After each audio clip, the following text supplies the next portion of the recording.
और मैं हूं आपके साथ अवंतिका श्रीवास्तव और बात करेंगे 2023 के महासंग्राम की। मैं हूं आपके साथ ऋतु ज्ञानवानी। सबसे पहले बात रायपुर की। भाटा गांव में 100 से 150 महिलाओं ने राजनीतिक पार्टियों के खिलाफ मोर्चा खोल दिया है। दरअसल नेताओं पर महिलाओं ने चुनाव में प्रचार प्रसार करने के पैसे न देने के आरोप लगाए। महिलाओं ने कहा है कि त्योहार छोड़कर पार्टियों के लिए दिन रात प्रचार प्रसार में रहे, भूखे प्यासे बच्चों को लेकर घूमते रहे, लेकिन राजनीतिक पार्टियों ने पैसे नहीं चुकाए हैं। ये बड़ा आरोप महिलाओं की तरफ से। रायपुर के भाटा गांव का ये इलाका जहां पर महिलाओं और बच्चों को आप देखेंगे, इसी बात को लेकर नाराजगी उनकी तरफ से व्यक्त की जा रही है कि प्रचार प्रसार में हम लोग मौजूद थे, भूखे प्यासे दिन रात काम करते रहे राजनीतिक पार्टियों के लिए, लेकिन उसके बाद कोई पूछ परख नहीं, पैसे चुकाने कोई नेता नहीं है। नेताओं के खिलाफ अब हल्ला बोला है। महिलाओं ने बड़ी संख्या में इकट्ठा हुई हैं ये महिलाएं और नारेबाजी भी कर रही हैं, हल्ला भी बोल रही हैं। ये तस्वीरें आप देख सकते हैं, बड़ी संख्या में महिलाएं मौजूद हैं, बच्चों को लेकर के पहुंची हैं और पैसे ना देने के आरोप लगा रही हैं। वो कह रहे हैं कि इतने समय तक हमने चुनाव के दौरान प्रचार प्रसार किया, भूखे प्यासे रहे, बच्चों को ले लेकर भटकते रहे इधर से उधर, पर राजनीतिक दलों द्वारा जो पैसा दिया जाना था वो नहीं दिया गया। तो चुनाव में महिलाओं ने प्रचार प्रसार किया था, तमाम राजनीतिक पार्टियों का हिस्सा ये महिलाएं रहीं। हालांकि किस पार्टी की तरफ से आमंत्रित की गई थी, कौन सी पार्टी के प्रचार के लिए पहुंची थी, अभी भी उनकी तरफ से स्पष्ट नहीं किया गया है। महज ये आरोप लगातार लगा रही हैं कि जनप्रतिनिधियों से इस बात की शिकायत है, नेताओं से इस बात की शिकायत है कि महिलाओं का इस्तेमाल प्रचार प्रसार में तो खूब किया, लेकिन उसके बाद कोई पूछ परख नहीं। नेताओं के खिलाफ महिलाओं का ये हल्ला बोल। ये भी बताया गया कि अपने बच्चों को लेकर भूखे प्यासे किसी भी स्थिति में यहाँ पर बनी रहती थी। और इसी पर ज्यादा जानकारी के लिए सहयोगी आकाश शुक्ला हमारे साथ जुड़ गए हैं। आकाश, यहाँ पर महिलाओं द्वारा हल्ला बोला गया है, राजनीतिक दलों पर आरोप लगाए जा रहे हैं पैसे ना देने के। आखिर क्या है पूरा मामला, विस्तार से बताइए, और क्या इसी पर किसी ने संज्ञान लिया है? देखिए, चुनाव के समय तमाम राजनीतिक पार्टियों का एक केंद्र होता था, वो लोग होते थे, गरीब लोग होते थे, ये इनकी वोटिंग होते थे, लगातार उनके क्षेत्रों में जा रहे थे, वादे कर रहे थे और उनको प्रचार के लिए भी ले जा रहे थे। ऐसे ये भाटा गांव की महिलाएं हैं, बीएसयूपी कॉलोनी की तमाम महिलाएं हैं जो राजनीतिक पार्टियों का लगातार प्रचार करते रही। बताया जा रहा है कि 200 से अधिक महिलाएं हर दिन प्रचार के लिए जो राष्ट्रीय राजनीतिक दल हैं उनके लिए जाती थी। सुबह 9 बजे से ये जाती थी, रात तक प्रचार करती थी। नेताओं ने इन्हें वादा किया था कि इन्हें 300 से 500 मजदूरी दिया जाएगा, इसके अलावा इन्हें खाना दिया जाएगा। लेकिन महिलाओं का आरोप है कि प्रचार के दौरान न तो इन्हें खाना दिया जाता, साथ ही उनका जो भत्ता था, उनकी मजदूरी थी, वो भी उन्हें नहीं दिया गया। सीधे तौर पे एक प्रलोभन देते रहे कि झंडा उठाइए, आप प्रचार कीजिए, हम आपका उत्थान करेंगे, आपके क्षेत्र में जो भी समस्याएं उसको दूर करेंगे, हमारी सरकार बने। ये तमाम जो चीजें कह रहे थे नेता, लेकिन उसकी हकीकत अब खोलती। सीधे तौर पे महिलाओं ने मोर्चा खोल दिया है। महिलाओं का कहना है कार्यकर्ता अब पैसे नहीं दे रहे हैं, जनप्रतिनिधि पैसे नहीं दे रहे, अगर उनके पैसे नहीं मिलते हैं तो सीधे जाकर उन प्रतिनिधियों का घेराव करेंगी, उनके घरों का घेराव करेंगी। जी ठीक, बहुत बहुत शुक्रिया जानकारी को साझा करने के लिए। चलिए अब देखने वाली स्थिति आगे क्या कुछ होता है, और बहरहाल अलग अलग खबरों को लेकर जानकारी आपको दें। छत्तीसगढ़ की सियासत में टीएस सिंहदेव का बयान एक बार फिर से चर्चाओं में आया है और उनके बयान पर बीजेपी तंज कसती हुई नजर आ रही है। तो वहीं कांग्रेस बीजेपी के तंज पर पलटवार भी कर रही है। दरअसल टीएस सिंहदेव ने कहा था कि अगर सीएम नहीं बना तो चुनाव लड़ने का कोई औचित्य नहीं है, जिस पर बीजेपी प्रवक्ता ने कहा कि बाबा के दुखी होने का समय जनता ने तय कर दिया है, कांग्रेस अब विपक्ष में बैठने वाली है। तो वहीं बीजेपी के बयान पर पीसीसी चीफ दीपक बैज ने कहा कि टीएस सिंहदेव का निजी बयान है, बीजेपी को बस मौका चाहिए होता है। देखिए, बाबा के दुखी होने का समय तो जनता ने तय कर दिया है। कांग्रेस की सरकार को जड़ समेत मतदाता छत्तीसगढ़ में उखाड़ के फेंक रहे हैं, तो बाबा तो मुख्यमंत्री अब बनेंगे ही नहीं। सवाल यह है कि बाबा अच्छे नेता रहे हैं कांग्रेस के, उन्होंने काफी कुछ अच्छी बातें रखी है, तो हम चाहेंगे वो नेता प्रतिपक्ष बनकर रहें हमारे साथ। भाजपा की सरकार बन रही है और अच्छा विपक्ष होगा तो काम करने में आनंद आता है, पर बाबा अगली बार का तो आपने जो तय किया वही होगा। देखिए, ये बयान तो हमारे वरिष्ठ नेता है, मुख्यमंत्री हैं टीएस बाबा आपका व्यक्तिगत बयान है। भाजपा घेर रही है आप लोग। देखिए, भारतीय जनता पार्टी को तो मुद्दा चाहिए। अंबिकापुर से बड़ी खबर की अब बात करेंगे। स्ट्रांग रूम की निगरानी बढ़ा दी गई है। सीआरपीएफ के जवान स्ट्रांग रूम के बाहर मौजूद हैं। बता दें, जनप्रतिनिधि भी निगरानी कर रहे हैं। कुल मिलाकर 41 प्रत्याशी यहां से, जिनकी किस्मत स्ट्रांग रूम में कैद है, यानी कि ईवीएम में कैद हो चुके हैं, जो कि स्ट्रांग रूम में रखे हैं। पॉलिटेक्निक कॉलेज जिसे स्ट्रांग रूम में परिवर्तित किया गया और सुरक्षा को लेकर भी खास इंतजाम यहाँ पर, क्योंकि ये सुनिश्चित करवाना होता है राजनीतिक दलों को भी यहाँ पर सुरक्षा चाक चौबंद है।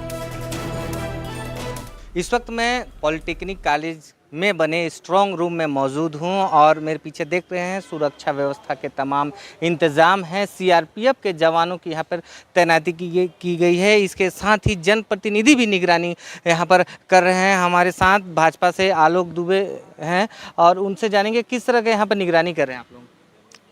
पॉलिटेक्निक कॉलेज अंबिकापुर में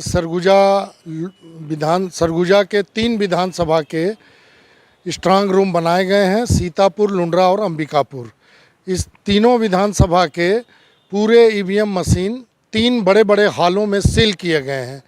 तो हम लोग भारतीय जनता पार्टी के तरफ से तीनों विधानसभा के निगरानी के लिए पार्टी की तरफ से अधिकृत प्रतिनिधि हैं। उसी के तहत आज मैंने स्ट्रांग रूम के तीनों भवनों का निरीक्षण किया। वहाँ पे सीसीटीवी कैमरे पूरी तरह 24 घंटे सक्रिय पाए गए। सीआरपीएफ के पूरे जवान वहाँ 24 घंटे ड्यूटी में मुस्तैद पाए गए। निर्वाचन आयोग और जिला प्रशासन के इस व्यवस्था से हमारी पार्टी पूरी तरह संतुष्ट है। तो आप देख सकते हैं कि जो जनप्रतिनिधि हैं वो भी स्ट्रांग रूम की निगरानी कर रहे हैं और इसके साथ साथ सीआरपीएफ के जो जवान हैं, सीसीटीवी कैमरे हैं, सभी हैं। 3 दिसंबर को जनप्रतिनिधियों के मत की गणना होगी, लेकिन इसके बाद भी जवान और निर्वाचन अधिकारी के साथ जनप्रतिनिधि भी मुस्तैद हैं। श्रवण महंत, न्यूज़ 18 छत्तीसगढ़, अंबिकापुर। हमारे सहयोगी श्रवण की रिपोर्ट आपने देखी। खासतौर पर विशेष इंतजामात को लेकर जानकारी उनकी तरफ से दी जा रही थी। अधिकारी भी जुड़े, उनकी तरफ से भी जानकारी दी गई कि सीआरपीएफ के तमाम जवान आज मौजूद हैं और लगातार 3 दिसंबर तक इसी प्रकार का सिलसिला चलेगा।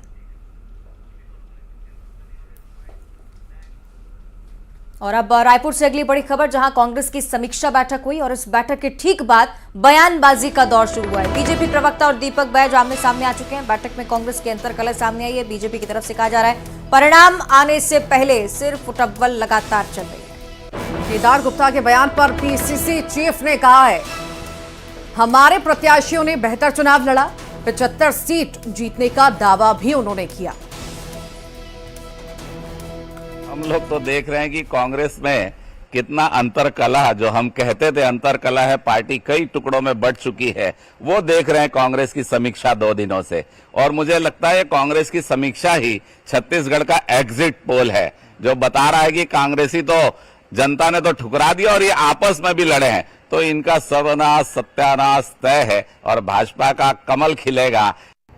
जिस तरह से हमारे प्रत्याशी चर्चा हुई है, उस तरह से हम लोग जो टारगेट रखे थे कि छत्तीसगढ़ में 75+ सीट लाकर सरकार बनाएंगे, तो निश्चित रूप से हम 75+ टच करेंगे।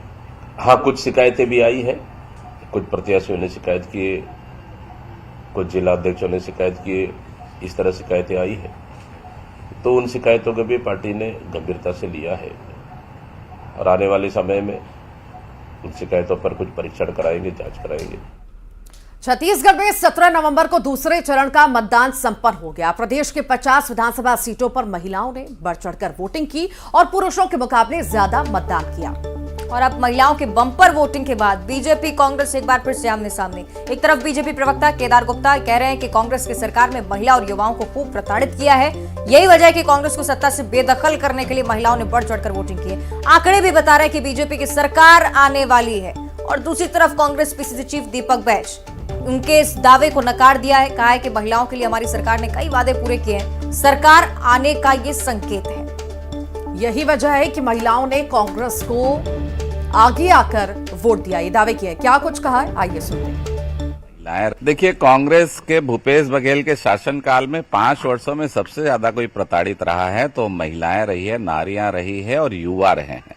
युवाओं को नग्न प्रदर्शन करना पड़ा, नारियों के साथ लगातार सामूहिक बलात्कार की घटनाएं हुई। अरे एएसपी ऑफिस के नीचे एक अबला के साथ 2 दिन तक सामूहिक बलात्कार होता है। तो महिलाएं तनाव में थी, महिलाएं गुस्से में थी, और शराबबंदी का वादा किया था भूपेश ने, वो भी पूरा नहीं किया।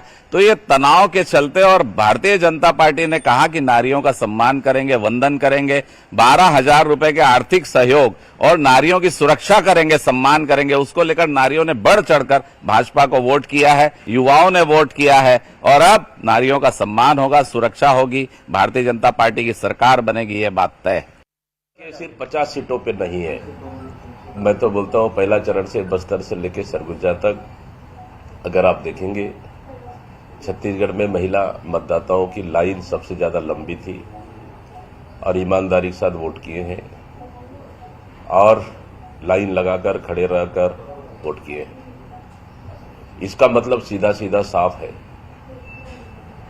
कि हमारी सरकार की 5 साल की योजनाओं को लेकर और आने वाले समय में हम लोग सरकार बनेगी और क्या करने वाले उनको लेकर, समूह की कर्जा माफी, बिजली bill, free health, free education और 15,000 सालाना उनको हमारी सरकार आते साथ हम देने वाले हैं। इन सब को लेकर छत्तीसगढ़ की माता बहनों ने कांग्रेस के पक्ष में मतदान किया है। और छत्तीसगढ़ में वोटिंग के बाद अब नेताजी रिलैक्स मोड में नजर आ रहे हैं। बीजेपी के पूर्व प्रदेश अध्यक्ष प्रत्याशी विष्णु देसाई चुनाव के बाद आराम फरमाते नजर आए। हालांकि घर पर ही लोगों से मिलने का दौर भी लगातार जारी है। वोटिंग के बाद अब नेताजी जो हैं रिलैक्स मोड में नजर आ रहे हैं। हालांकि लोगों से मिल भी रहे हैं, पर घर पर ही।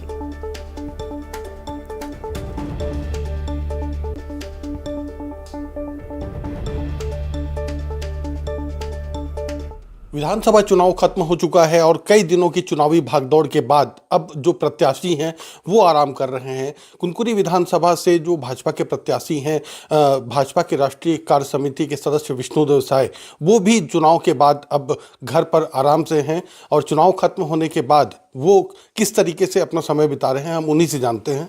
सर, चुनाव खत्म हो चुका है, चुनाव के पहले कई महीनों से आप मैदान में दिख रहे थे, तो अब किस तरीके से आपकी दिनचर्या बदली है?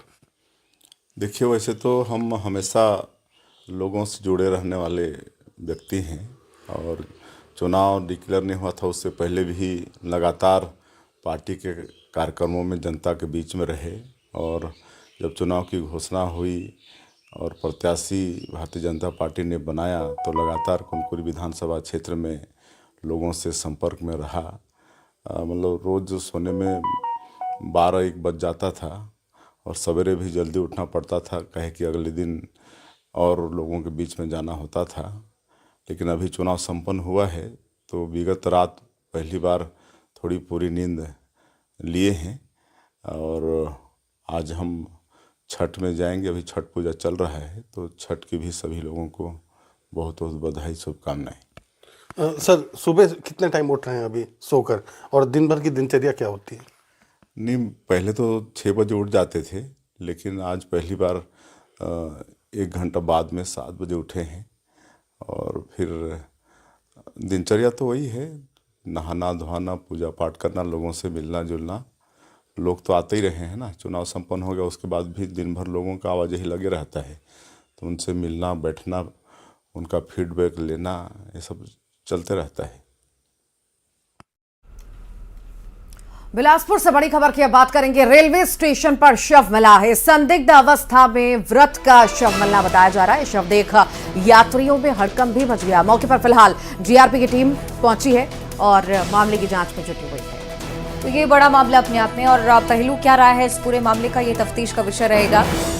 कैसे लाश यहाँ पर पहुंची, किस मामले को लेकर वृद्धा की लाश पाई गई है। रेलवे स्टेशन पर शव पाया गया है, एक वृद्ध व्यक्ति, उसकी लाश को लेकर सूचना जैसे यात्रियों ने पुलिस को दी। जीआरपी की टीम मौके पर पहुंची।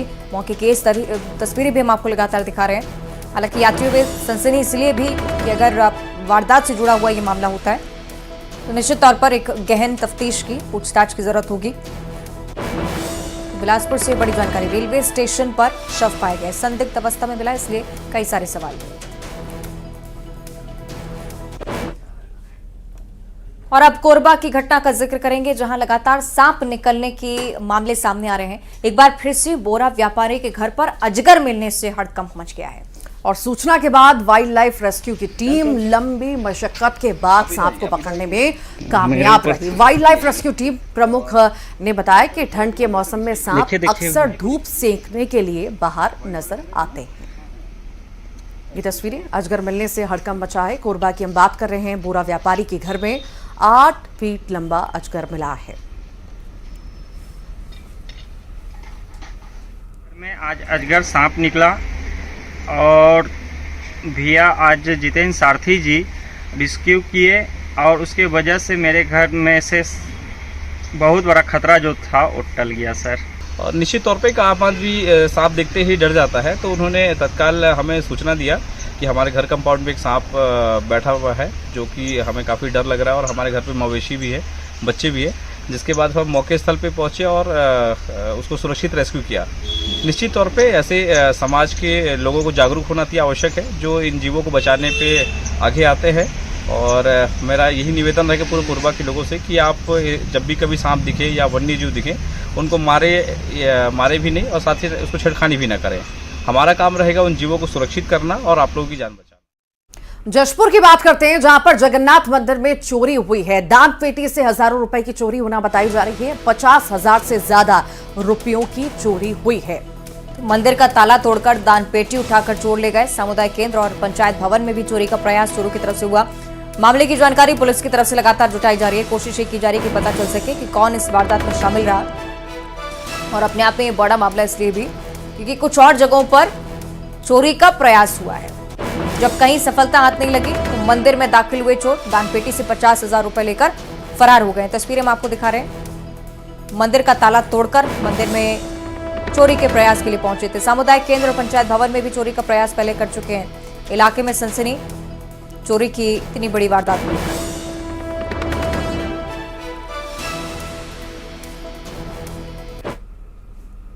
और अगली खबर जगदलपुर से है, जहां 12 साल की बच्ची ने फांसी लगा ली है। डॉक्टरों ने हालांकि इस बच्ची की जान बचा ली। मां से कहासुनी हुई और उसके बाद कमरे में इस बच्ची ने फांसी लगाई है। दरअसल सुकमा जिले की रहने वाली ये छात्रा बताई जा रही है और किसी बात को लेकर के मां से कहासुनी इस बच्ची की हो गई और फांसी इसके द्वारा लगा ली गई। फिलहाल समय रहते इसकी जान बचा ली गई। डॉक्टरों ने इसकी जान बचा ली। 12 साल की ये बच्ची बताई जा रही है। मां से विवाद होने पर, कहासुनी होने पर इसने फांसी लगाई। उसके बाद तुरंत इसे अस्पताल ले जाया गया और डॉक्टरों ने बच्ची की जान बचा ली।